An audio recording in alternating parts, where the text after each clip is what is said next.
The Road to Makkah. By Muhammad Asad. 9 Persian Letter, Section 1-3. 1. It is afternoon. I am sitting with a friend in his palm garden just outside the southern gate of Medina. The multitude of palm trunks in the orchard weaves a gray-green twilight into its background, making it appear endless. The trees are still young and low, sunlight dances over their trunks and the pointed archels of their fronds. Their green is somewhat dusty because of the sandstorms which occur almost daily at this time of year. Only the thick carpet of lucerne under the palms are of a brilliant, faultless green. Not far in front of me rise the city walls, old, gray, built of stone and mud bricks, with bastions jutting forward here and there.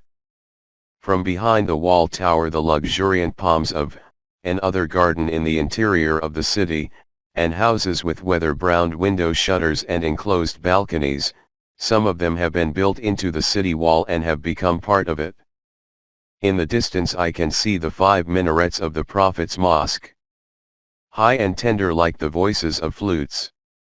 The great green dome which vaults over and conceals the little house of the Prophet, his home while he lived and his grave after he died, and still farther. Beyond the city, the naked, rocky range of Mount Uhud, a brown-red backdrop for the white minarets of the Holy Mosque, the crowns of the palms and the many houses of the town.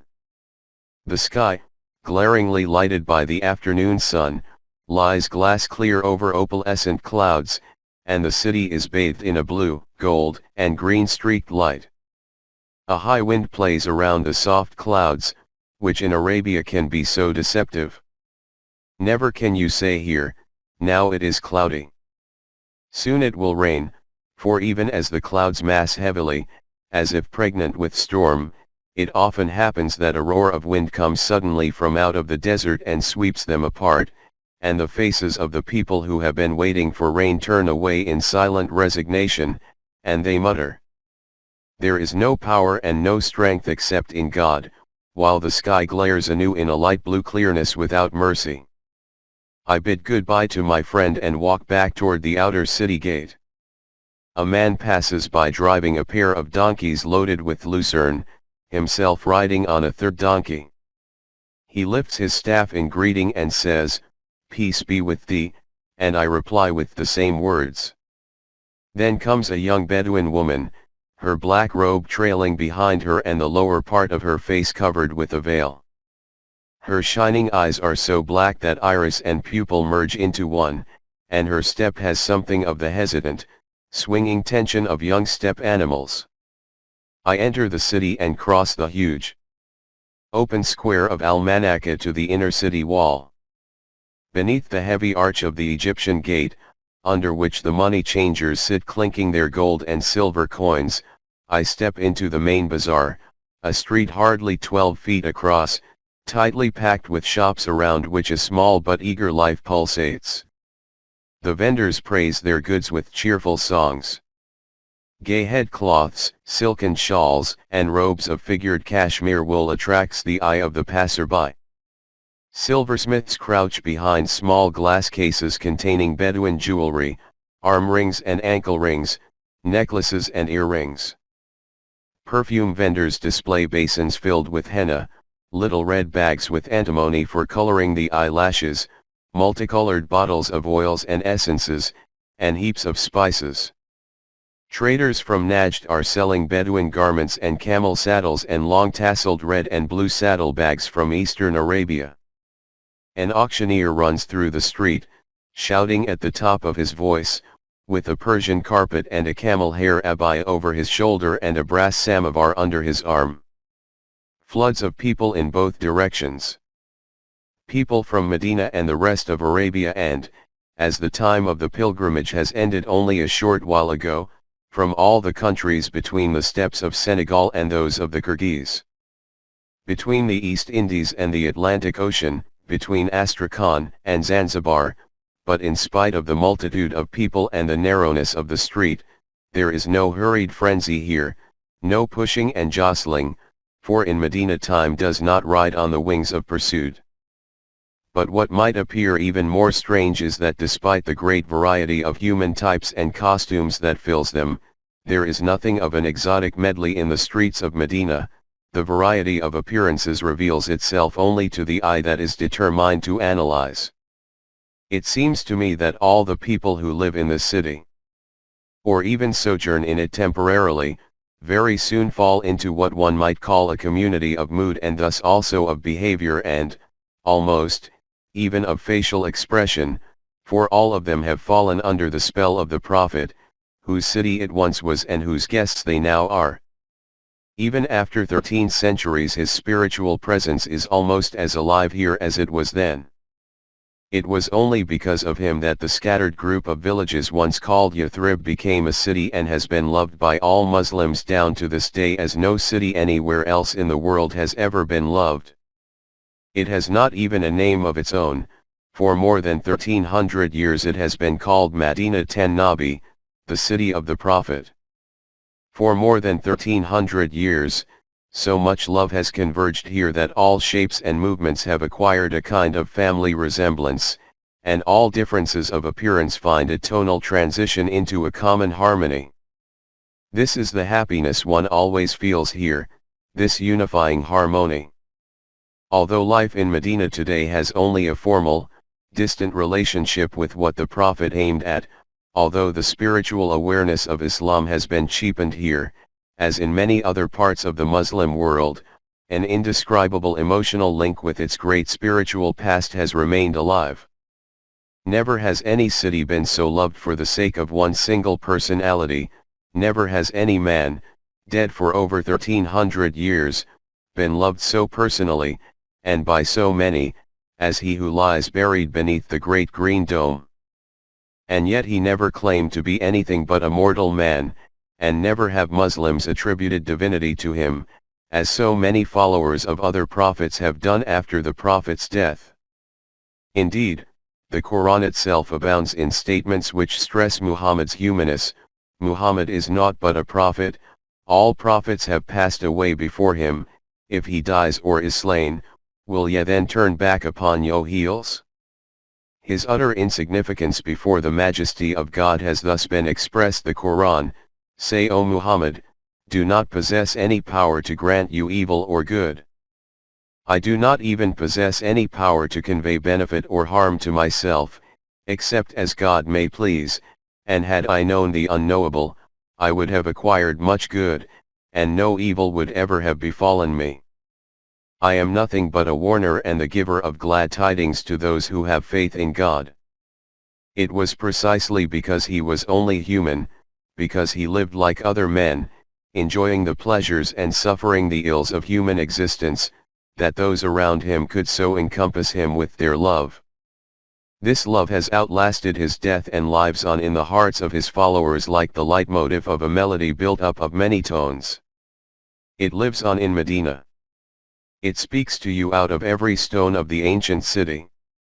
You can almost touch it with your hands, but you cannot capture it in words. 2. As I stroll through the bazaar in the direction of the great mosque, many an old acquaintance hails me in passing. I nod to this and that shopkeeper and finally allow myself to be dragged by my friend Aziz Agabi down onto the little platform on which he sells cloth to Bedouins. When didst thou return, O Muhammad, and from where? It is months since thou have been here. I am coming from Hale and from the Nafud.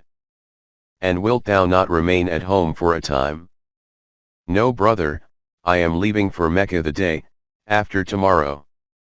Aziz Agabi calls out to the boy in the coffee shop opposite, and soon the tiny cups are clinking before us. But why, O Muhammad, art thou going to Mecca now? The season of Hajj is past. It is not a desire for pilgrimage that takes me to Mecca. After all, am I not a Haji 5 times over? But somehow, I have a feeling that I will not long remain in Arabia, and want to see once again the city in which my life in this land began. And then I add with a laugh, well, brother, to tell thee the truth, I do not understand myself why I am going to Mecca, but I know I have to. Azizagabi shakes his head in dismay, thou wouldst leave this land. And thy brethren? How canst thou speak like this? A familiar figure passes by with a long, hurried stride. It is Zaid, obviously in search of someone. Hey, Zaid, where to? He turns abruptly toward me with an eager face. It is thee I have been looking for, oh my uncle.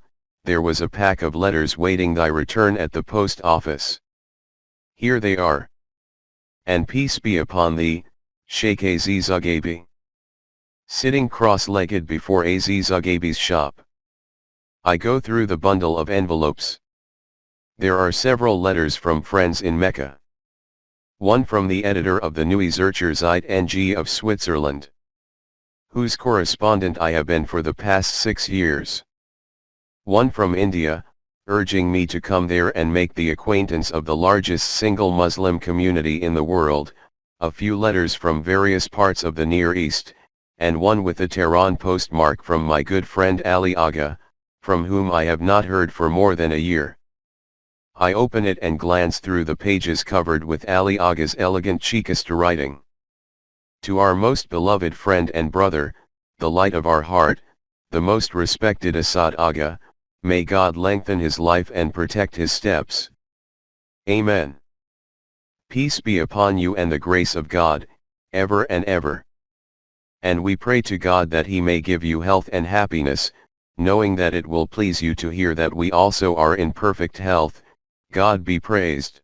We did not write to you for a long time because of the uneven manner in which our life has been progressing in the past months. Our father, may God grant him mercy, has passed away a year ago, and we, being the eldest son, had to spend much time and worry on the arrangement of our family affairs.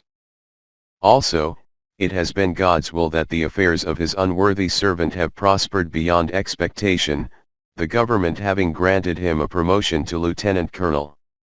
In addition, we hope soon to be joined in matrimony with a gracious and beautiful lady, our second cousin Shireen, and in this way our old, unsettled days are coming to a close.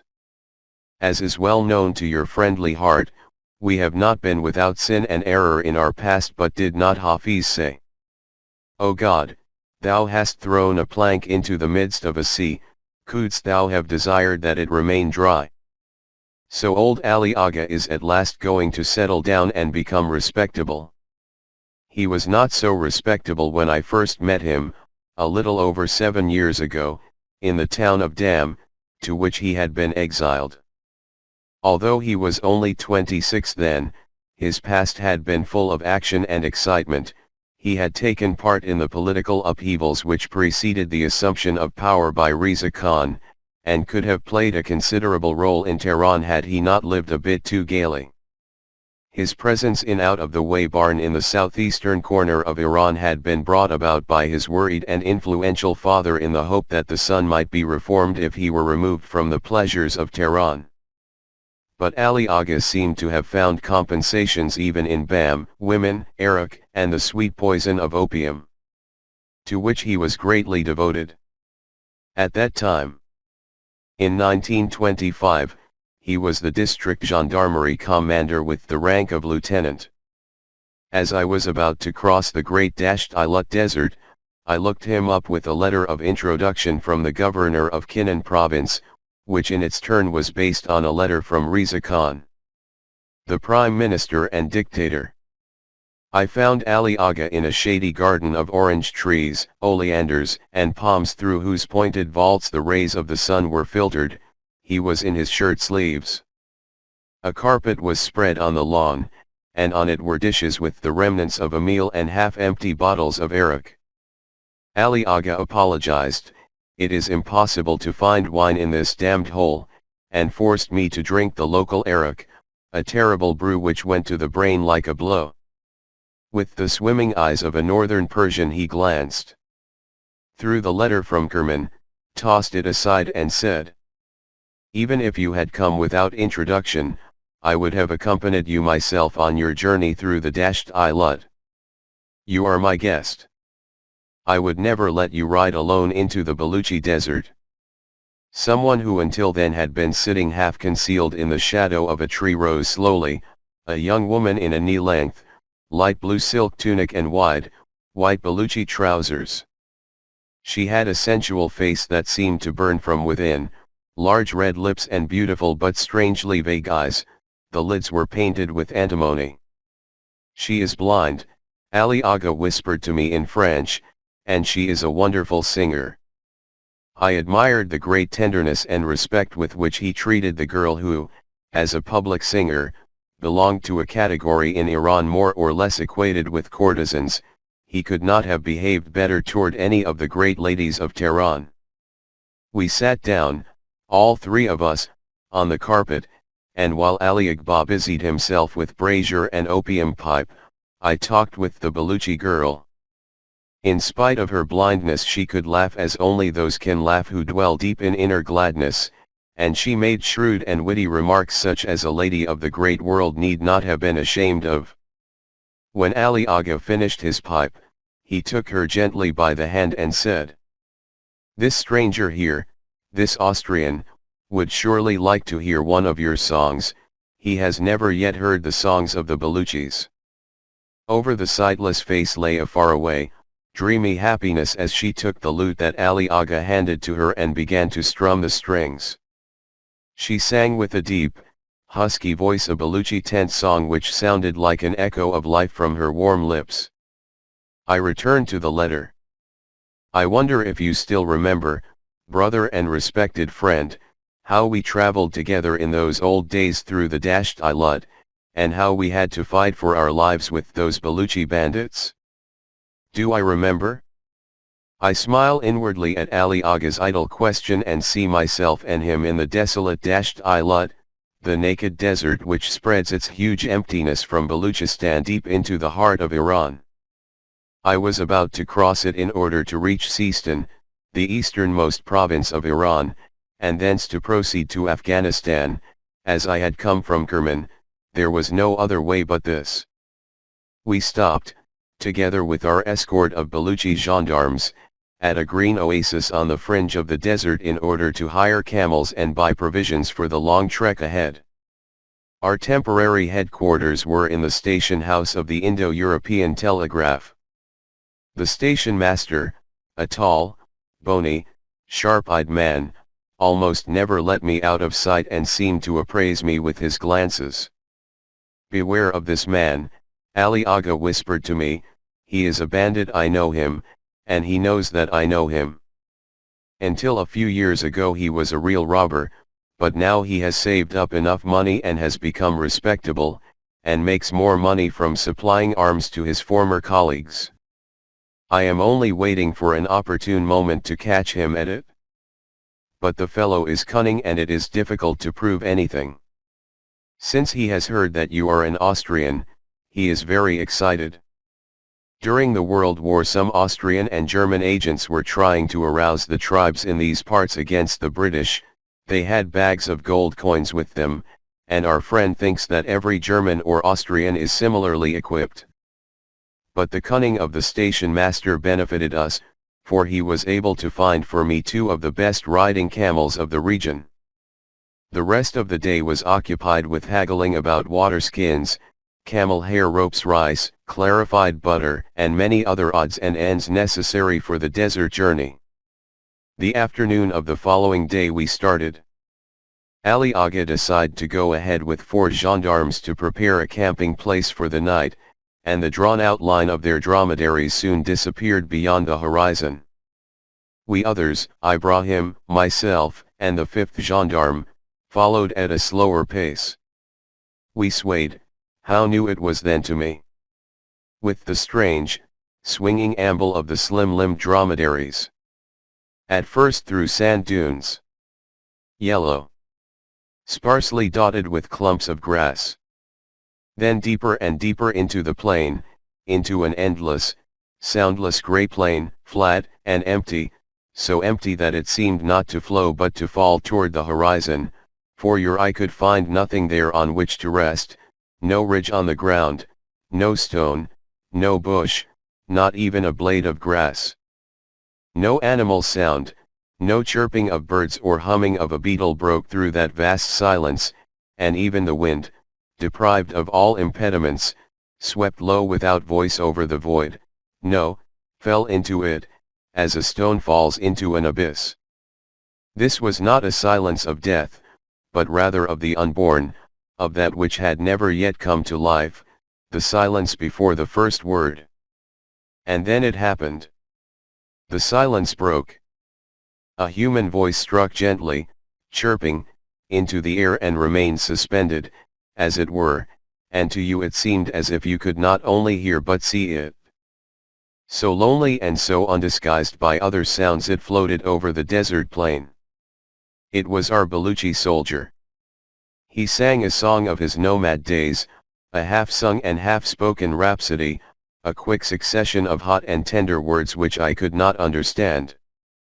His voice rang in a very few tones, at one single level, with a persistence that gradually grew into something like splendor as it enveloped the brittle melody in a byplay of throaty sounds.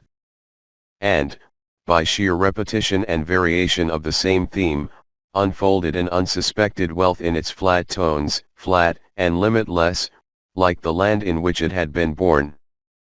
The part of the desert through which we now traveled was called the Desert of Ahmed's Bells. Many years ago, a caravan led by a man named Ahmed lost its way here. And all of them, men and animals, perished from thirst, and to this day, it is said, the bells which Ahmed's camels wore around their necks are sometimes heard by travelers, ghostly, mournful sounds, which entice the unwary from their path and lead them to death in the desert. Shortly after sunset we caught up with Ali Aga and the advance guard and made camp amidst some kahir shrubs, the last we would see for days. A fire was made from dry twigs, and the inevitable tea prepared, while Ali Aga smoked his usual opium pipe. The camels were fed coarse barley meal and made to kneel in a circle around us. 3 of the gendarmes were posted as sentries on the outlying dunes, for the region in which we found ourselves was in those days a playground of the dreaded demons of the desert, the Baluchi tribal raiders from the south.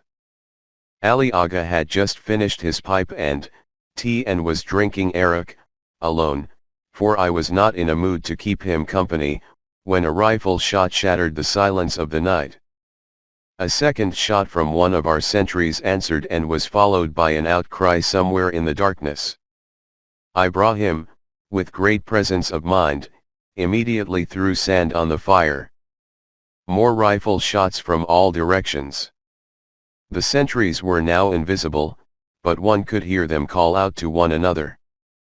We did not know how many the attackers were, for they kept uncannily silent.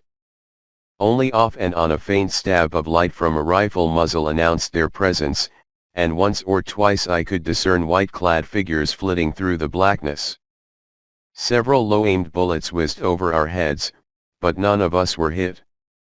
Gradually the commotion died down, a few more shots fell and were sucked in by the night, and the raiders, apparently disconcerted by our watchfulness, vanished as quietly as they had come. Ali Aga called in the sentries, and we held a short council.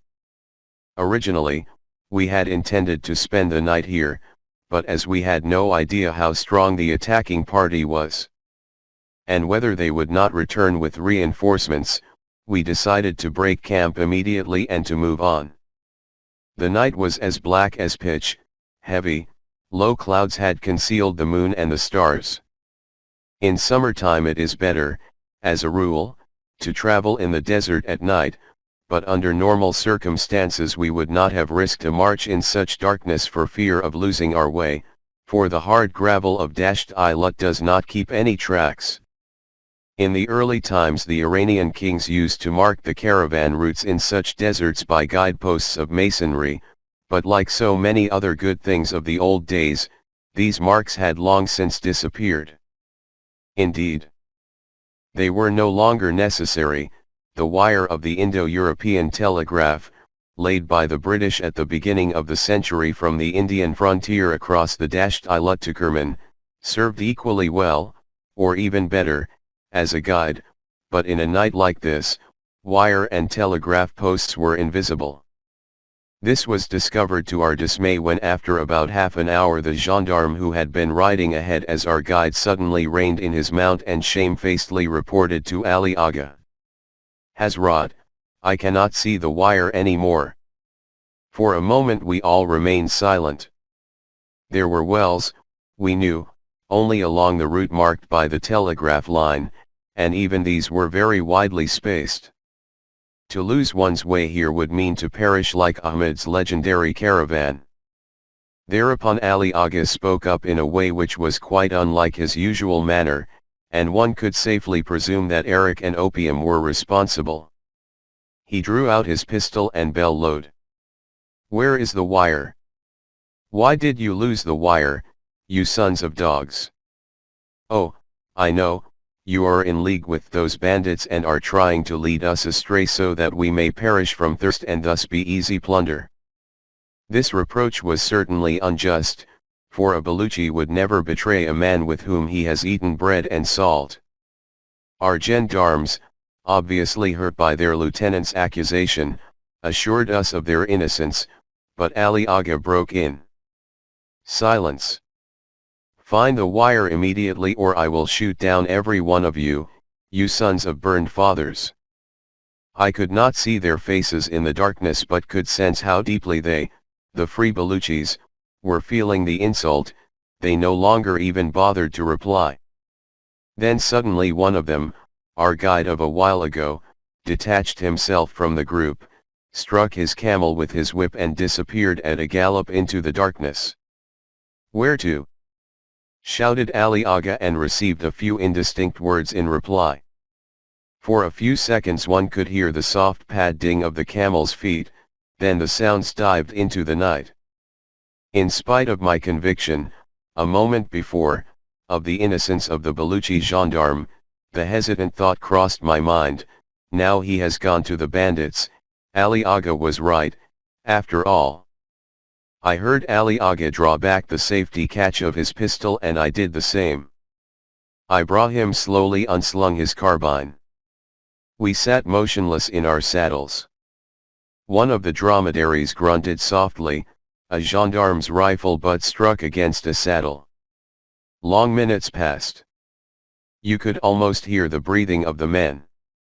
Then, abruptly, a shout came from a great distance. To me it sounded merely like, "Oh oh oh," but the Baluchis seemed to understand it and one of them, cupping his hands to his mouth, excitedly shouted something back in the Brahui tongue. Again that distant shout.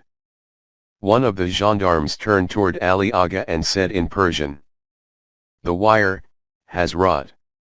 He has found the wire." The tension broke. Relieved, we followed the voice of the invisible scout directing us from time to time.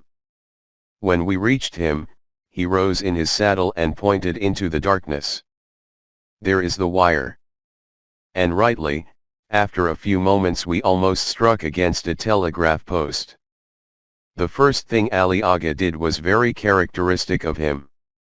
He caught the soldier by his belt, drew him close to himself and, leaning over the saddle, kissed him on both cheeks. "It is I, and not thou, who is a son of a dog, my brother. Forgive me." It subsequently transpired that the Baluchi, this child of the wilderness, had been riding in a zigzag until he heard from a distance of half a mile the wind hum in the wire, a humming that was even now, when I passed directly under it, almost imperceptible to my European ears.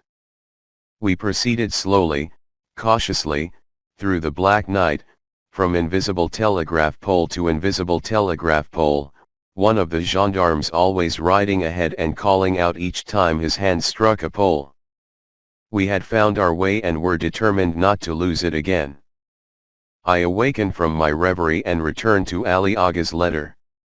With the promotion to lieutenant colonel, this humble individual has been appointed to the general staff, and this, O beloved friend and brother, appeals to us more than garrison life in a provincial town. I am sure it does, Ali Aga has always had a flair for life in the capital and its intrigues, especially political intrigues.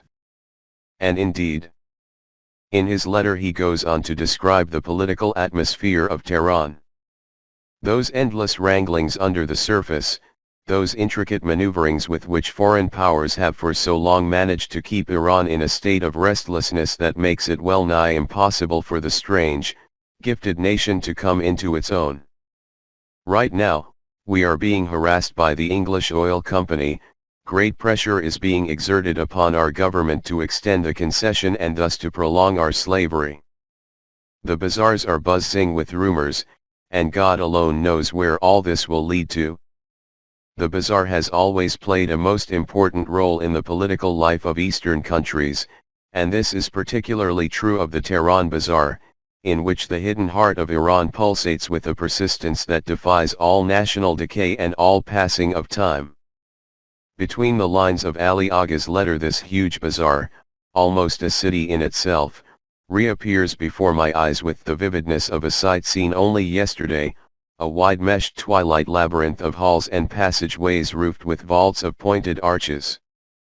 In the main street, next to small, dark booths filled with cheap trifles, there are covered patios with skylights. Stores in which the most expensive European and Asiatic silks are being sold. Next to rope makers' workshops, the glass cases of the silversmiths full of delicate filigree work.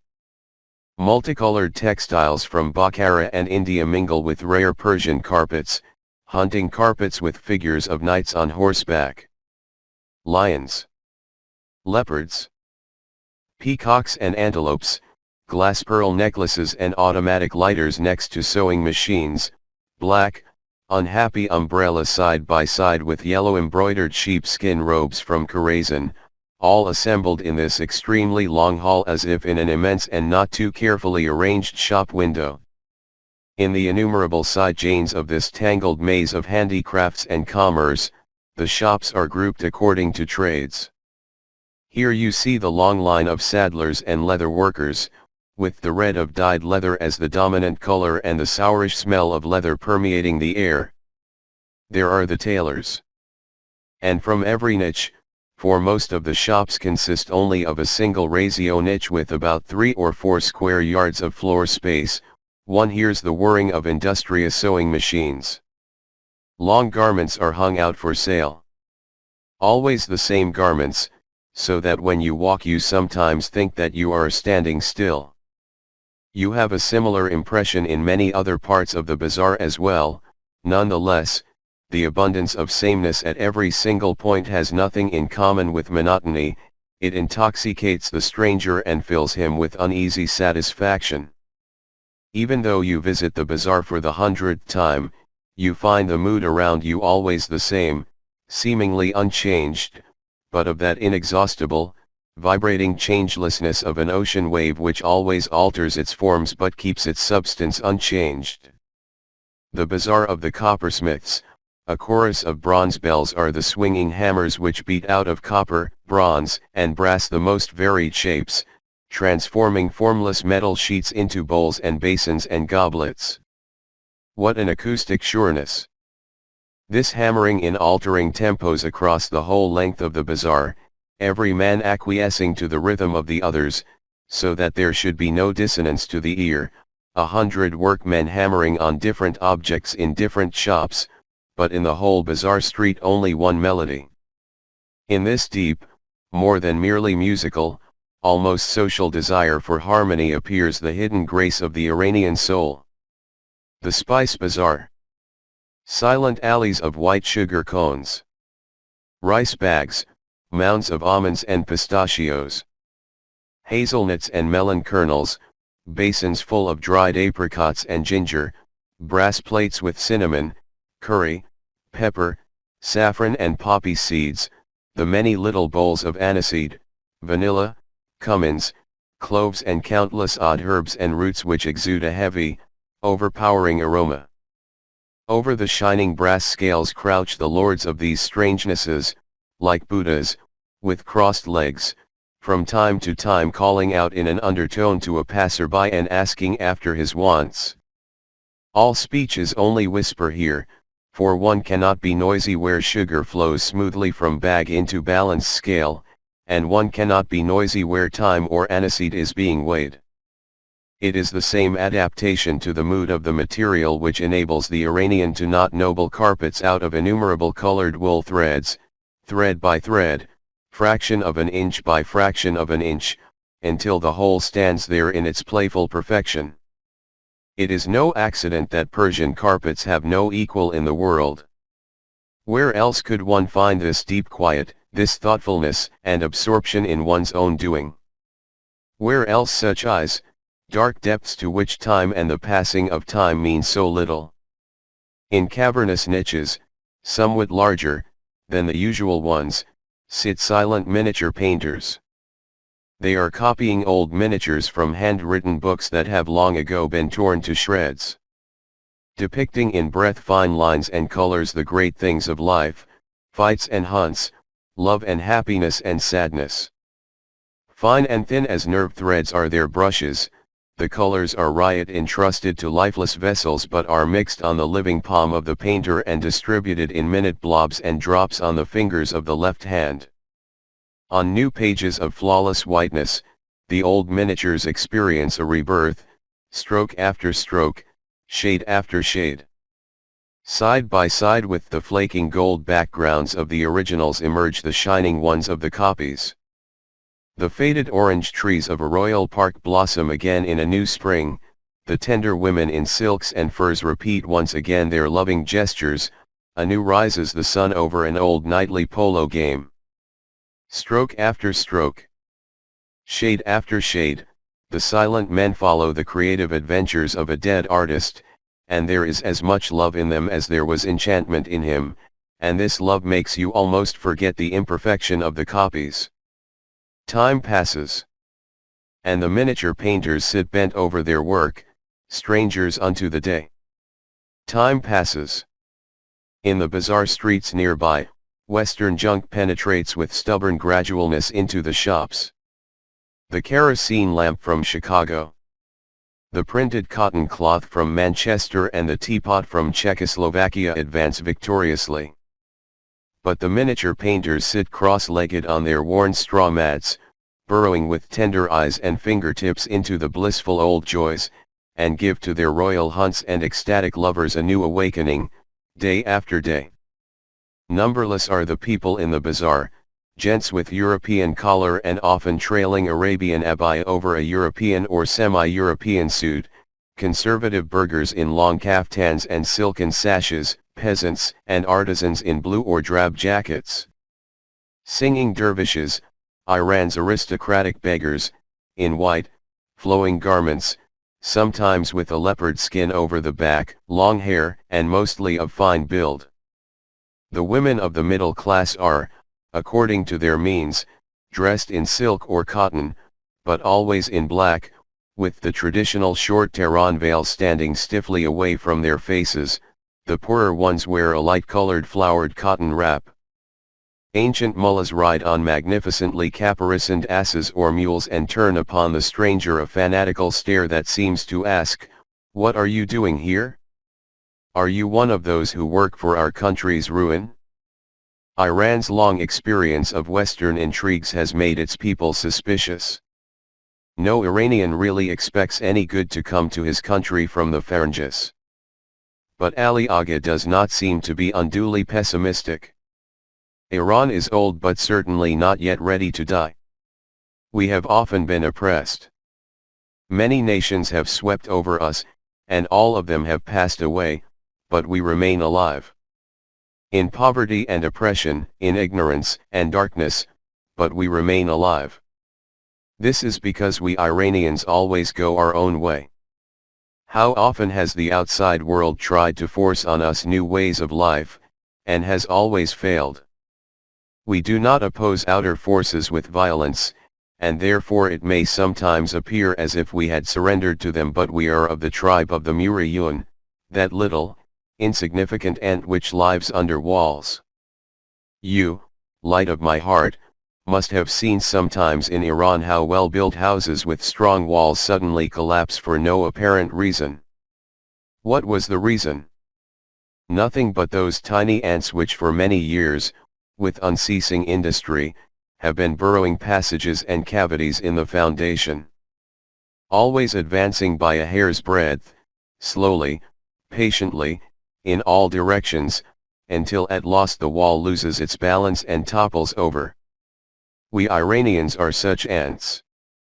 We do not oppose the powers of the world with noisy and useless violence, but allow them to do their worst, and burrow in silence our passageways and cavities, until one day their building will suddenly collapse. And have you seen what happens when you throw a stone into water? The stone sinks, a few circles appear on the surface, spread out and gradually fade away, until the water is as placid as before. We Iranians are such water.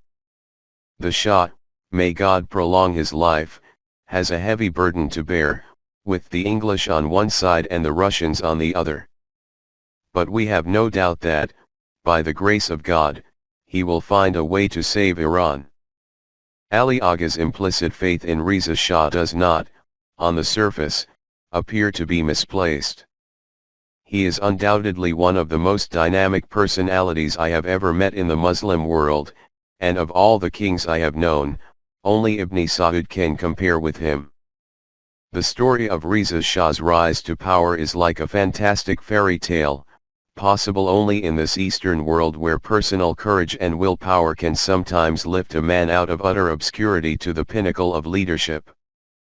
When I came to know him during my first stay in Tehran in the summer of 1924, he was Prime Minister and undisputed dictator of Iran, but the people had not yet quite overcome their shock at seeing him appear so suddenly, so unexpectedly, at the helm of the country's affairs. I still remember the wonderment with which an old Iranian clerk in the German embassy at Tehran once told me, "Do you know that but 10 years ago this Prime Minister of ours stood guard as an ordinary trooper before the gates of this very embassy? And that I myself occasionally gave him a letter to deliver to the Foreign Ministry and admonished him, 'Make haste, you son of a dog, and don't dawdle in the bazaar.'"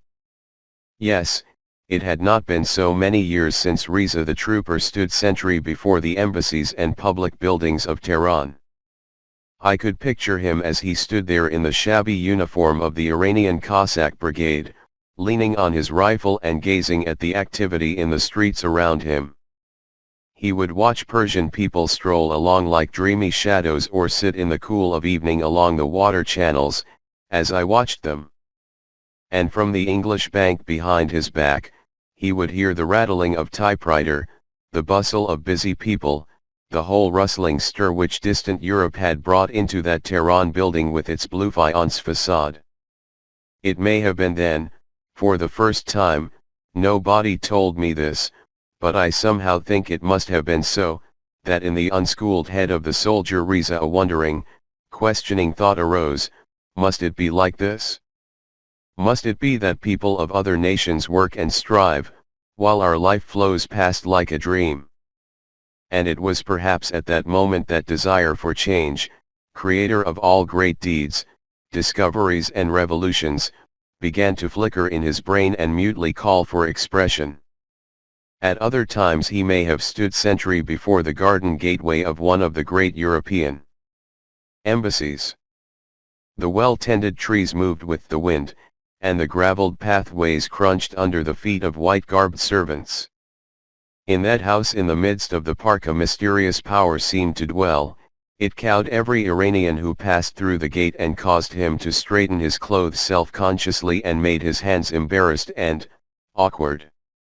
Sometimes elegant carriages drew up and Iranian politicians stepped out of them. The soldier Reza knew many of them by sight. This one was the foreign minister, that one the finance minister. Almost always they had tense, apprehensive faces when they entered that gateway, and it was amusing to observe their expressions when they left the embassy. Sometimes they were radiant, as if a great favor had been conferred upon them, sometimes pale and depressed, as if a sentence of doom had just been passed over them. Those mysterious people within had pronounced the sentence. The soldier Riza wondered, must it be thus? Occasionally it happened that an Iranian clerk came running from the office building Riza was guarding, thrust a letter into his hand and said, "Carry this quickly to so and so. But make haste, thou son of a dog, otherwise the ambassador will be angry." Riza was accustomed to being thus addressed, for his own officers were not in the least fastidious in their choice of epithets. But possibly, no, almost certainly, the word son of a dog gave him a stab of humiliation, for he knew, he was not a son of a dog but the son of a great nation that called names like Rustam, Darius, Nushirwan, Khosrow, Shah Abbas, Nader Shah its own. But what did those within know of this?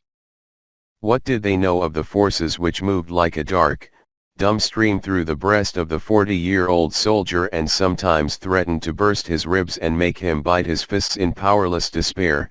Oh, if only I could!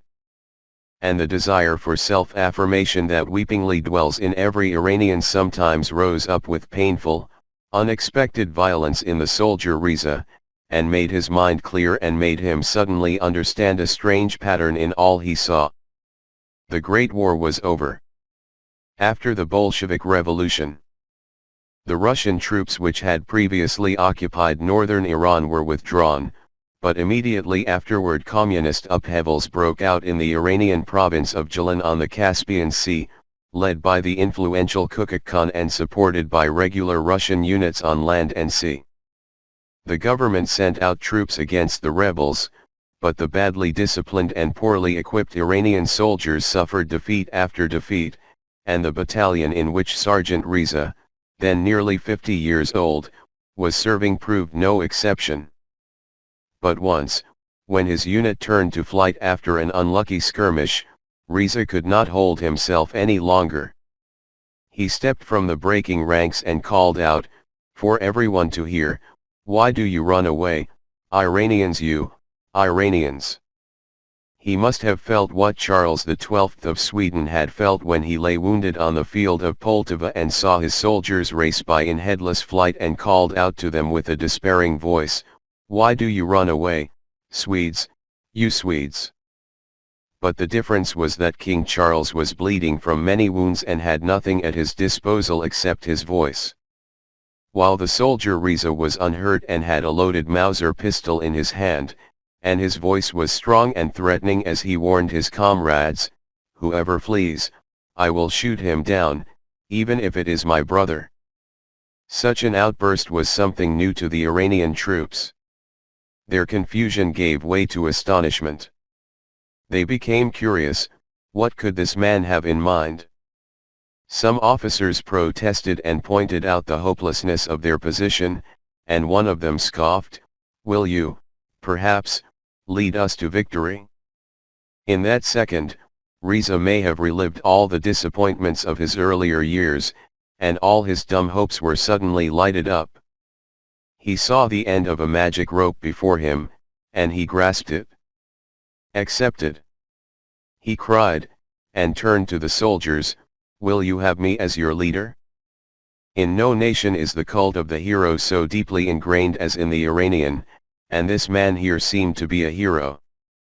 The soldiers forgot their terror and their flight and roared with jubilation. "You shall be our leader."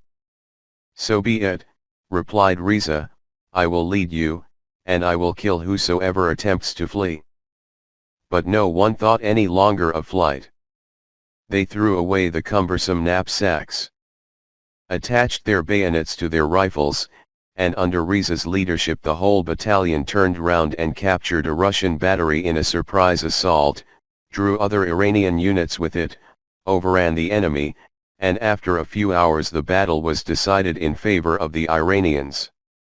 Some days later a telegram from Tehran promoted Riza to the rank of captain, and he could now affix the title Khan to his name. He had got hold of the end of the rope and climbed up on it. His name had suddenly become famous. In quick succession he became major, colonel, brigadier.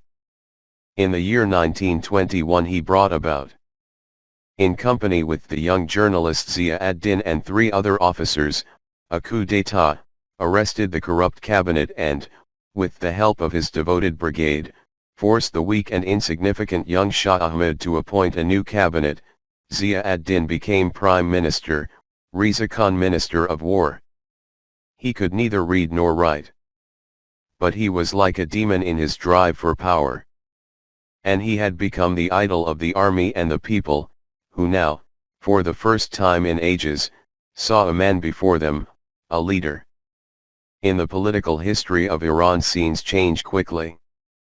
Zia ad-Din disappeared from the stage and reappeared as an exile in Europe. Riza Khan remained, as prime minister. It was rumored in Tehran in those days that Riza Khan, Zia ad-Din and the Shah's younger brother, the crown prince, had conspired to remove the Shah from the throne, and it was whispered, nobody knows to this day whether it is true, that at the last moment Riza Khan had betrayed his friends to the Shah in order not to risk his own future in so dubious an undertaking. But whether true or not, soon afterward the Prime Minister, Riza Khan, advised the young Shah Ahmed to undertake a pleasure trip to Europe. He accompanied him with great pomp on the automobile journey to the border of Iraq and is said to have told him, "If your Majesty ever returns to Iran, you will be able to say that Riza Khan understands nothing of the world." He no longer needed to share his power with anyone. He was, in fact if not in name, the sole overlord of Iran. Like a hungry wolf, he threw himself into work. All Iran was to be reformed from top to bottom. The hitherto loose administration was centralized, the old system of fanning out entire provinces to the highest bidder was abolished, the governors ceased to be satraps and became officials. The army, the dictator's pet child, was reorganized on Western patterns. Riza Khan started campaigns against unruly tribal chieftains who had previously regarded themselves as little kings and often refused to obey the Tehran government. He dealt harshly with the bandits who for many decades had terrorized the countryside. Some order was brought into the finances of the country with the assistance of an American advisor. Taxes and customs began to flow in regularly. Order was brought out of chaos. As if echoing the Turkish Kemalist movement, the idea of a republic emerged in Iran, first as a rumor, then as a demand of the more progressive elements of the populace, and finally as the open aim of the dictator himself. But here Riza Khan seems to have committed an error of judgment. A powerful cry of protest arose from the Iranian masses. This popular opposition to republican tendencies was not due to any love of the reigning house. For nobody in Iran had much affection for the Qajar dynasty which, because of its Turkoman origin, had always been regarded as foreign, nor was it due to any sentimental predilection for the round, boyish face of Shah Ahmed. It was something quite different. It was prompted by the people's fear of losing their religion as the Turks had lost theirs in the wake of Ataturk's revolution. In their ignorance, the Iranians did not understand all at once that a republican form of government would correspond much more closely to the Islamic scheme of life than a monarchical one. Guided by the conservatism of their religious leaders, and perhaps justifiably frightened by Riza Khan's obvious admiration of Kemal Ataturk, the Iranians sensed in his proposal only a threat to Islam as the dominant force in the country. A great excitement took hold of the urban population, especially in Tehran.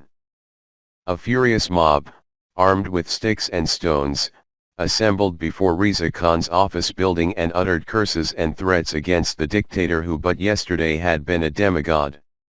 Riza Khan's aides urgently advised him not to go out before the excitement subsided, but he brushed them aside and, accompanied by only one orderly and entirely unarmed, left the office compound in a closed carriage.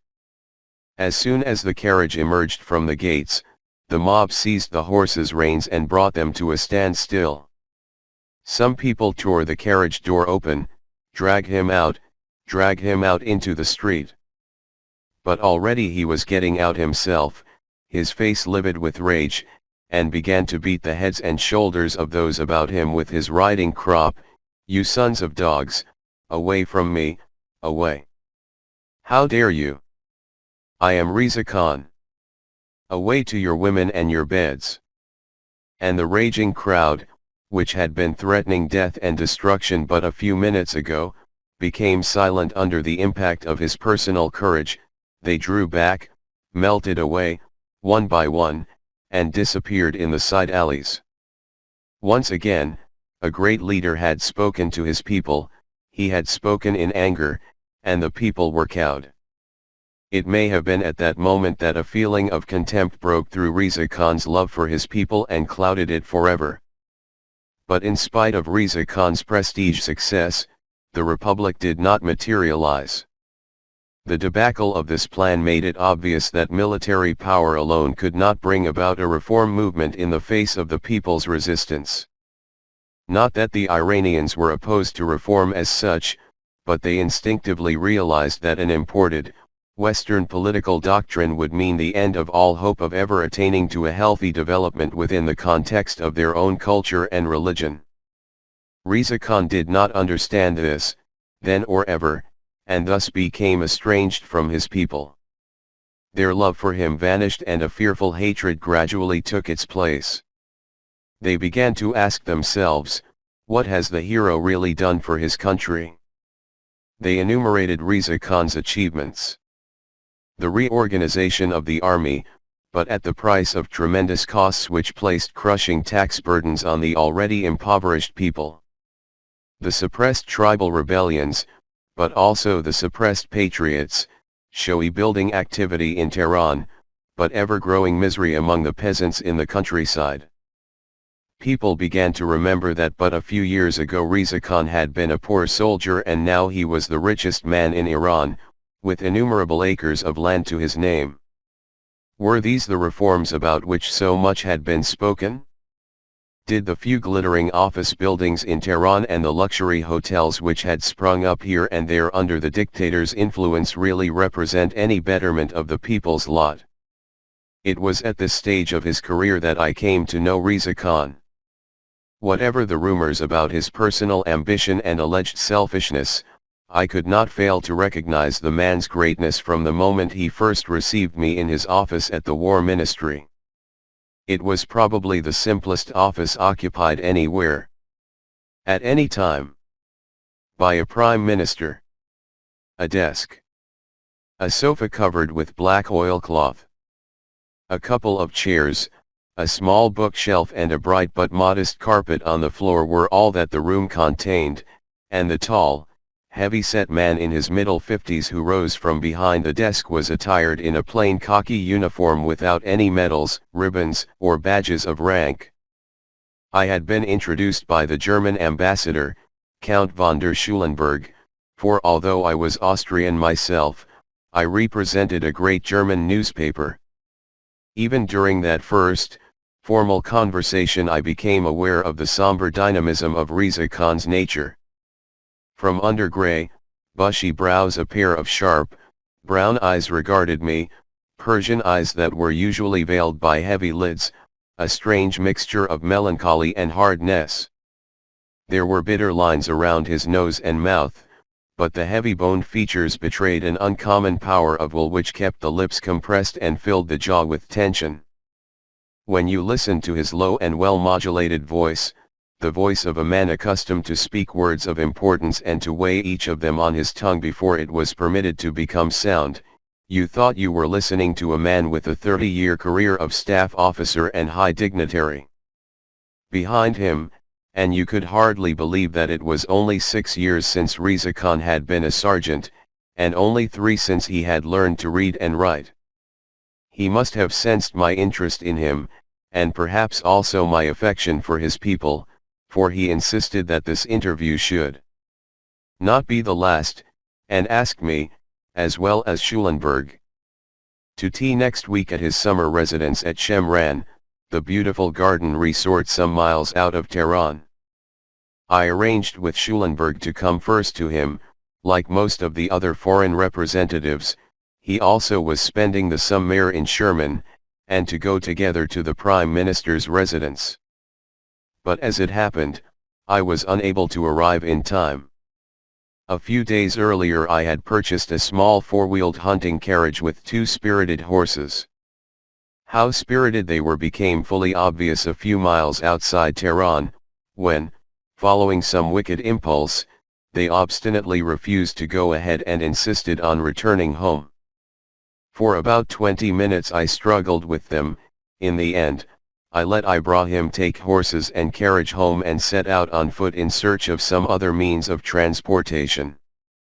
A tramp of 2 miles brought me to a village where I fortunately found a droshky, but when I arrived at the German embassy, it was about an hour and a half after the appointed time.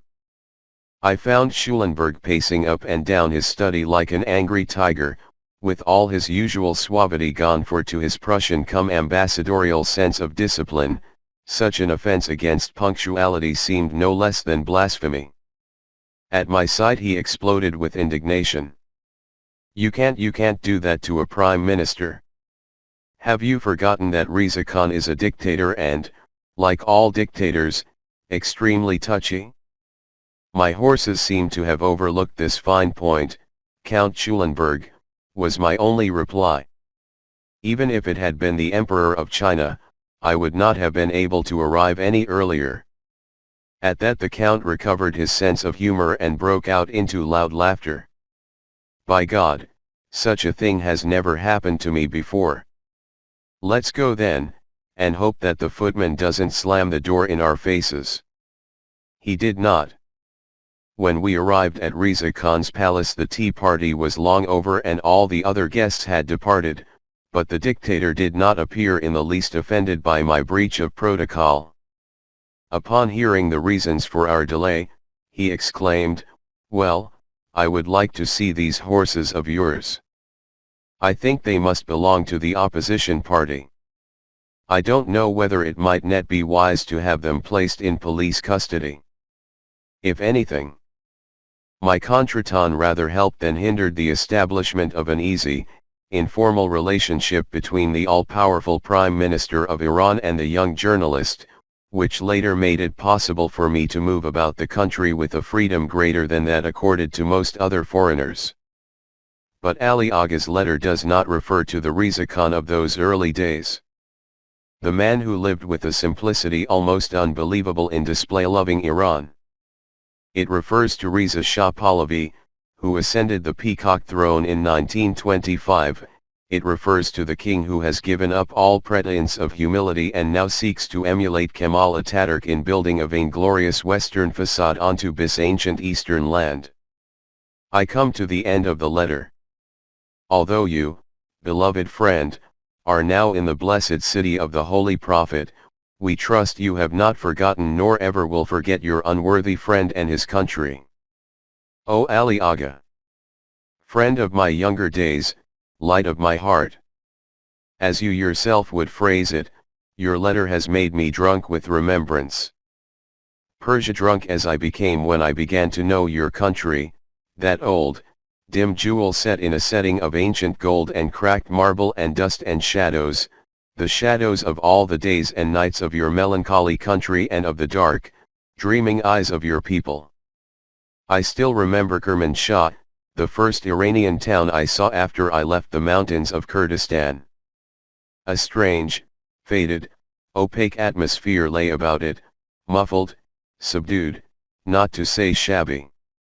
No doubt, in every eastern city poverty lies close to the surface, much more visible than in any European city, but to that I was already accustomed. It was not just poverty in an economic sense which thrust itself upon me, for Kermanshah was said to be a prosperous town. It was rather a kind of depression that lay over the people, something that was directly connected with them and seemed to have hardly anything to do with economic circumstances. All these people had large, black eyes under thick, black brows that often met over the bridge of the nose, weighted by heavy lids like veils. Most of the men were slim. I hardly remember having seen a fat man in Iran, they never laughed aloud, and in their silent smiles lurked a faint irony which seemed to conceal more than it revealed. No mobility of features, no gesticulations, only quiet, measured movements, as if they wore masks. As in all Eastern cities, the life of the town was concentrated in the bazaar.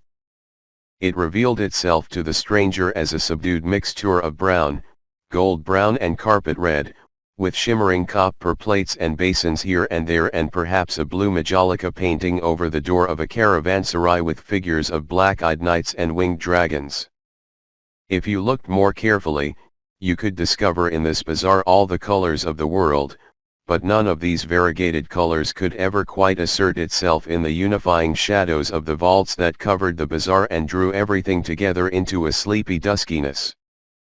The pointed arches of the vaulted roof were pierced at regular intervals by small openings to let in the daylight.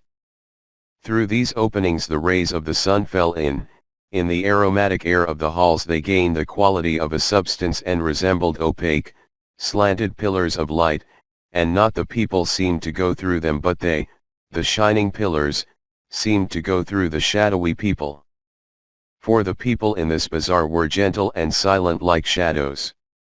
If a trader called out to the passerby, he did so in a low voice. None of them praised his wares with calls and songs, as is the custom in Arabian bazaars. On soft solace life threaded its way here.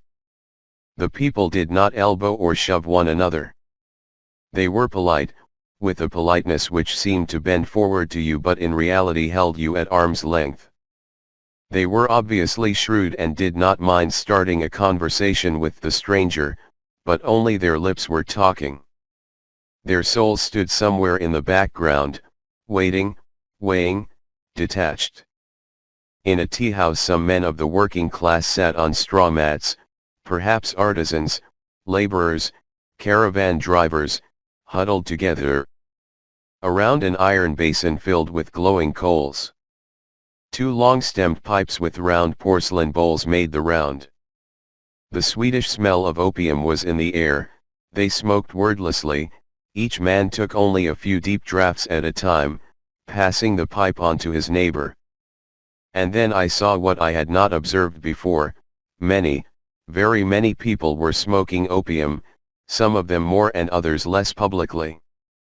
The shopkeeper in his niche, the ophir under the arched gateway of a caravanserai, the coppersmith in bis workshop during a moment of respite, they all were smoking with the same withdrawn, somewhat tired face, gazing with dull eyes into a spaceless void.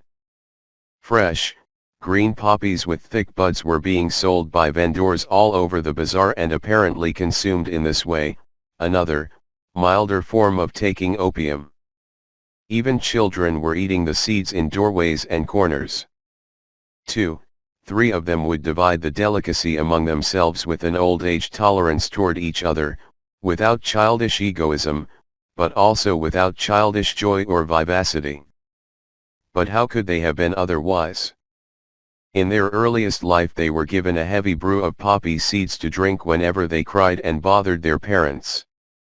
When they grew up and began to roam the streets, the border lines of quietude, lassitude, and kindness were already blurred in them. And then I knew what had moved me so strongly when I first beheld the melancholy eyes of the Iranians, the sign of a tragic destiny in them. I felt that the opium belonged to them in the same way as a suffering smile belongs to the face of a sufferer.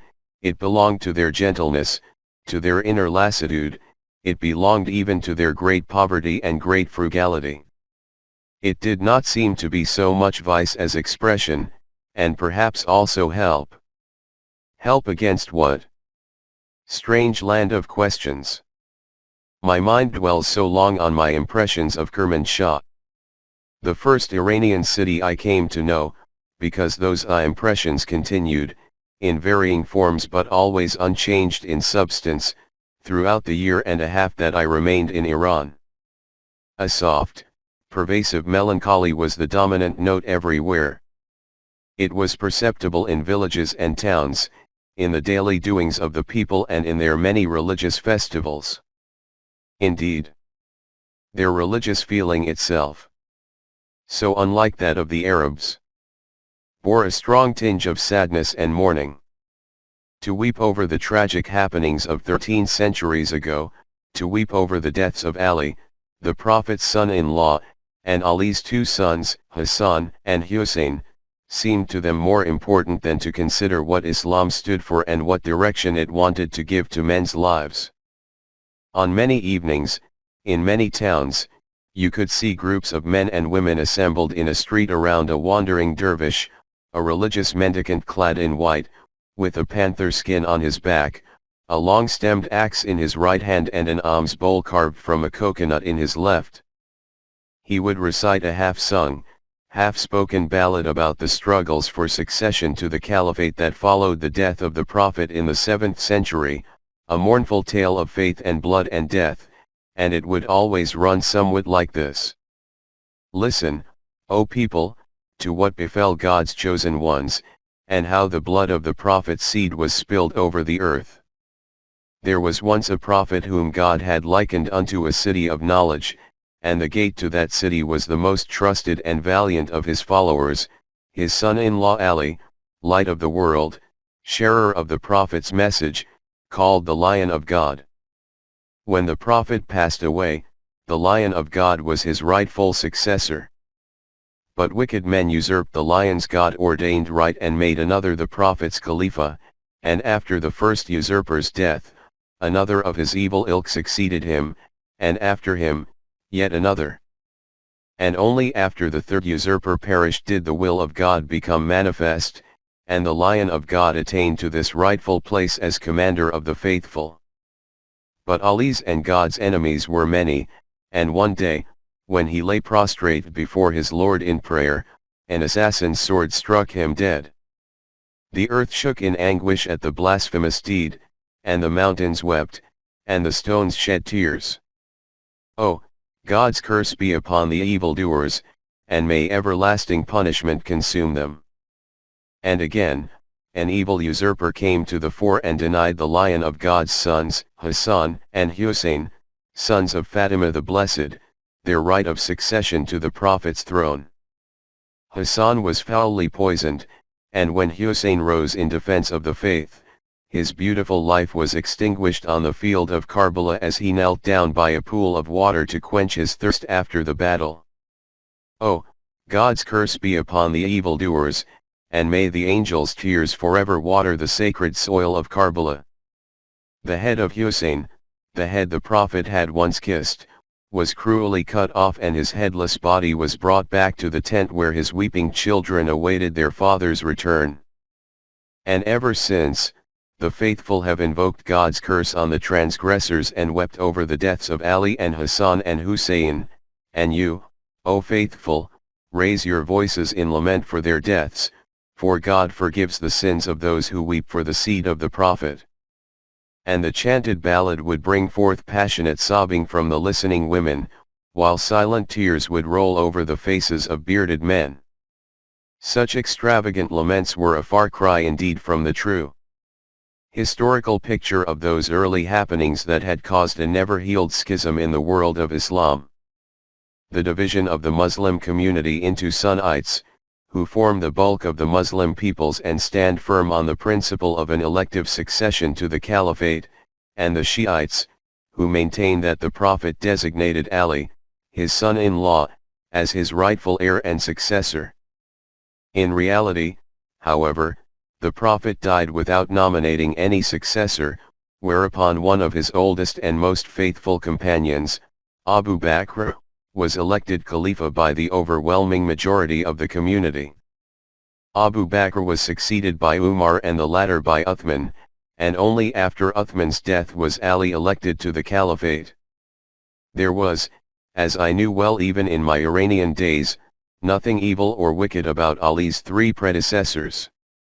They were undoubtedly the greatest and noblest figures of Islamic history after the Prophet, and had for many years been among his most intimate companions, and they were certainly not usurpers, having been elected by the people in the free exercise of the right accorded to them by Islam.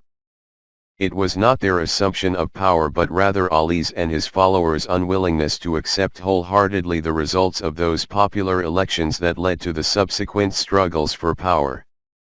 To Ali's death, and to the transformation, under the fifth caliph, Muawiyah of the original, republican form of the Islamic State into a hereditary kingship, and, ultimately, to Hussein's death at Karbala. Yes, I had known all this before I came to Iran, but here I was struck by the boundless emotion which that old, tragic tale of 13 centuries ago could still arouse among the Iranian people whenever the names of Ali, Hassan or Hussein were mentioned. I began to wonder, was it the innate melancholy of the Iranians and their sense of the dramatic that had caused them to embrace the Shia doctrine? Or was it the tragic quality of the latter's origin that had led to this intense Iranian melancholy?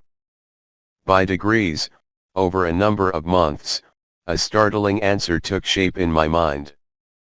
When, in the middle of the 7th century, the armies of Caliph Umar conquered the ancient Sasanian Empire, bringing Islam with them, Iran's Zoroastrian cult had already long been reduced to rigid formalism and was thus unable to oppose effectively the dynamic new idea that had come from Arabia. But at the time when the Arab conquest burst upon it, Iran was passing through a period of social and intellectual ferment which seemed to promise a national regeneration. This hope of an inner, organic revival was shattered by the Arab invasion, and the Iranians, abandoning their own historic line of development, henceforth accommodated themselves to the cultural and ethical concepts that had been brought in from outside. The advent of Islam represented in Iran, as in so many other countries, a tremendous social advance. It destroyed the old Iranian caste system and brought into being a new community of free, equal people. It opened new channels for cultural energies that had long lain dormant and inarticulate. But with all this, the proud descendants of Darius and Xerxes could never forget that the historical continuity of their national life, the organic connection between their yesterday and today, had suddenly been broken.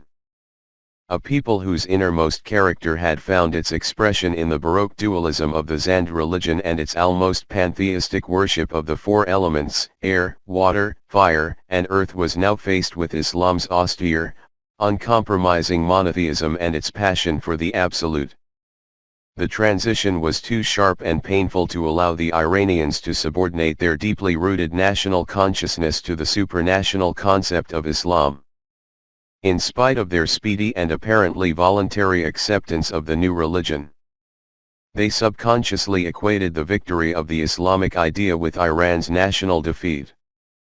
And the feeling of having been defeated and irrevocably torn out of the context of their ancient cultural heritage, a feeling desperately intense for all its vagueness, was destined to corrode their national self-confidence for centuries to come.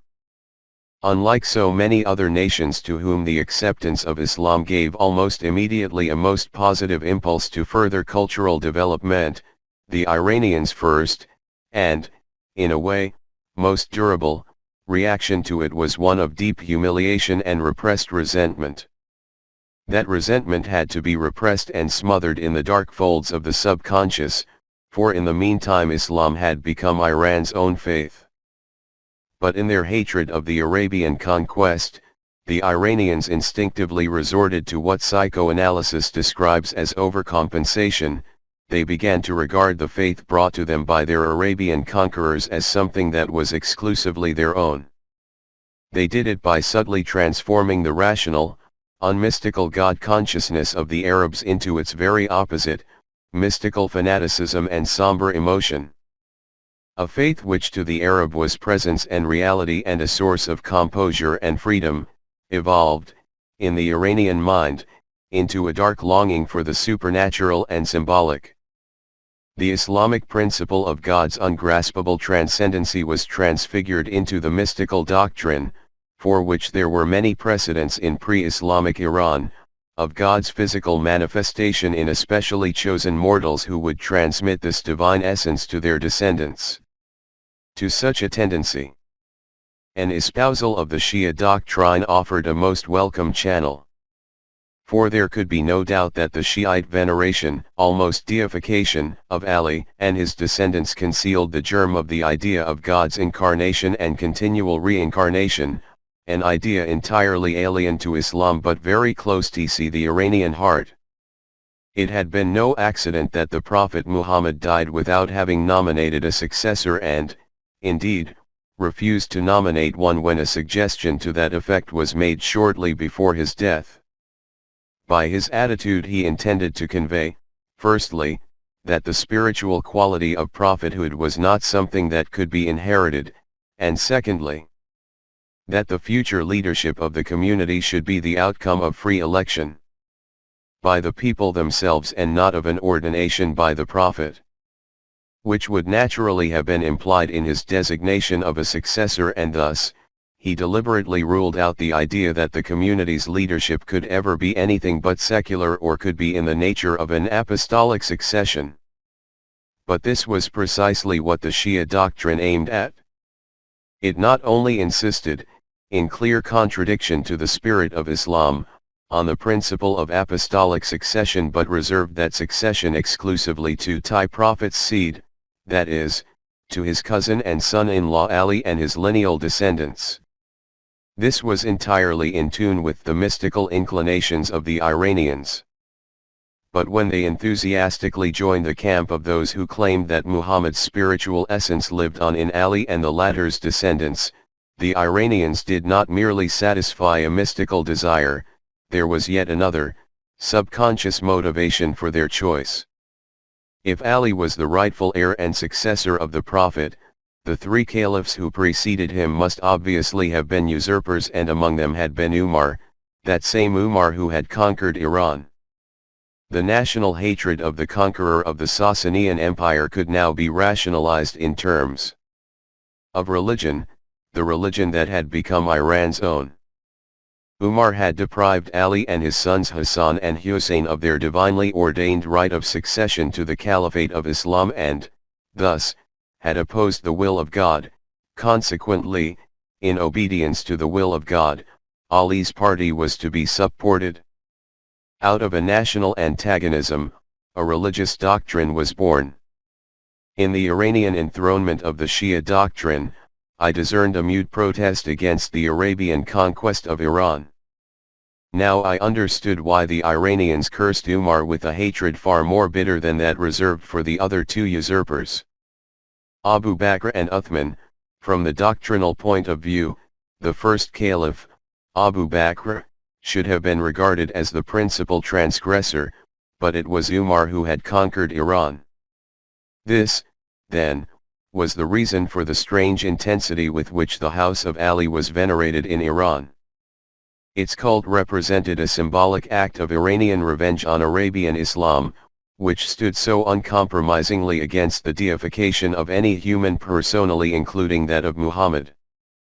True, the Shia doctrine had not originated in Iran, there were Shiite groups in other Muslim lands as well, but nowhere else had it achieved so complete a hold over the people's emotions and imagination.